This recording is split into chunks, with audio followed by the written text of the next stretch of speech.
যেহেতু আমরা husband wife, সেই রোমান্টিক গানগুলা ফিল করব আজকে। আমরা অনেক এনজয় করব, কারণ তাদের তো উৎসাহিত করতে হবে। ভালোবাসার গান শুনে যদি ফিলিংস আরো খুবই এক্সাইটেড, খুবই ভালো লাগছে।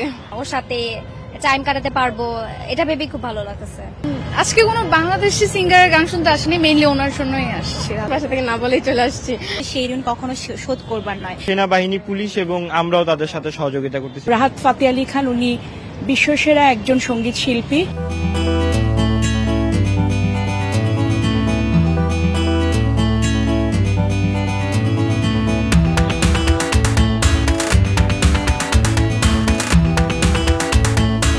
অ্যাকচুয়ালি আমি, আমার ফ্যামিলি প্লাস ফ্রেন্ড সার্কেল অনেকেই তার ভয়েসের ফ্যান, তাই আমি, আমার ওয়াইফ, আমার ছোট ভাইরা সহ আমরা আজকে চলে আসছি। আমার খুবই ভালো লাগছে, যেহেতু আমরা এত বড় একটা সিঙ্গারের সং শুনতে পারছি, ওর সাথে টাইম কাটাতে পারবো, এটা ভেবে খুব ভালো লাগছে। আমরা আসছি দুইজন, যেহেতু আমরা হাজবেন্ড ওয়াইফ, আমরা সেই রোমান্টিক গানগুলা ফিল করব আজকে। দেখি গান কার না ভালো লাগে, তো ভালোবাসার গান শুনে যদি ফিলিংস আরো ভালোবাসার মানুষের সাথে যদি একসাথে সময় কাটাতে পারি, তাহলে তো আসলে ভালোই লাগবে ইনশাল্লাহ।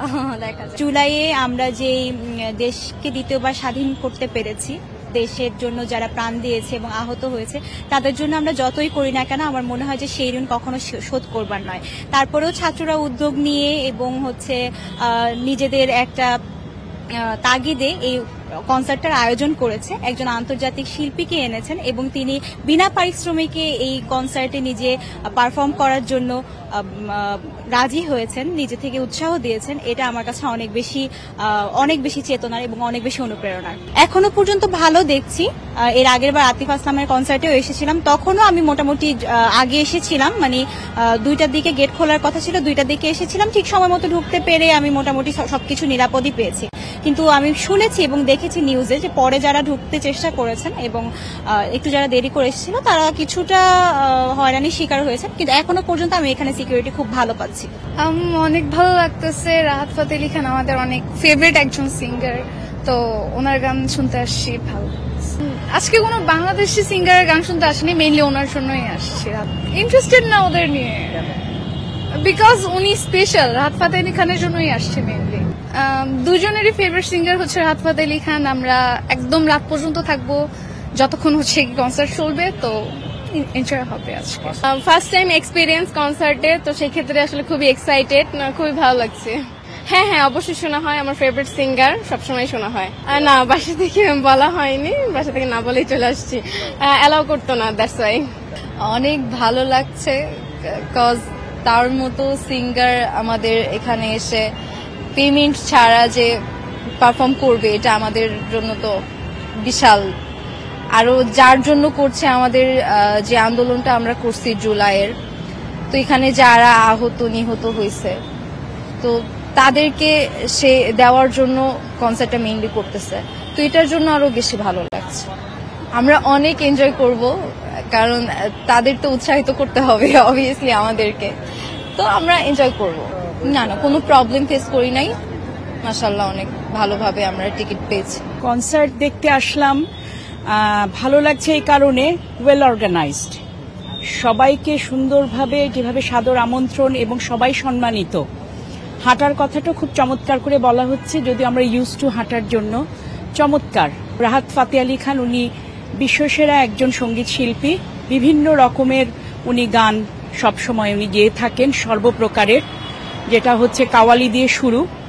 ওনার বংশে কাওয়াল অনেক, ওনার চাচা হচ্ছে সে বিশ্ববিখ্যাত নুসরাত ফাতে আলী খান, এবং ওনারা এক ছেলে, উনিও তালিম নিচ্ছেন।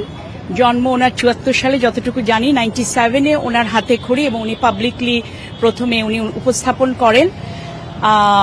এবং কাওয়ালির সাথে সাথে তো উনি সুফি যে রিলেটেড যে গানগুলো গান, এবং ব্যাক প্লেয়ার হিসেবে সিনেমাতে বোধ আমাদের পার্শ্ববর্তী দেশগুলোতে, পাকিস্তান এবং ইন্ডিয়াতে উনি সমাদৃত। তো আশা করি সবারই ভালো লাগবে।